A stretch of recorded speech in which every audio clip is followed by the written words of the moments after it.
متغيرات كيف ما قلنا كتكون على شكل داتا. هاد الداتا كتقسم الى عده انواع داتا تايبس. في هاد السيكشن غادي نهضروا على البريميتيف تايبس، على سترينجز، وغادي نهضروا على البوليان وعلى نمبرز.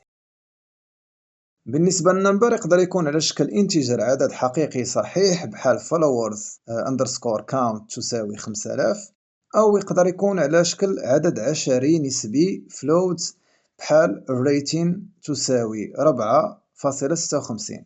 كنديرو نقطة ماشي فاصلة، إلا درتو فاصلة البرنامج غادي يعتبر على شكل تابل اللي غادي نشوفوهم من بعد إن شاء الله.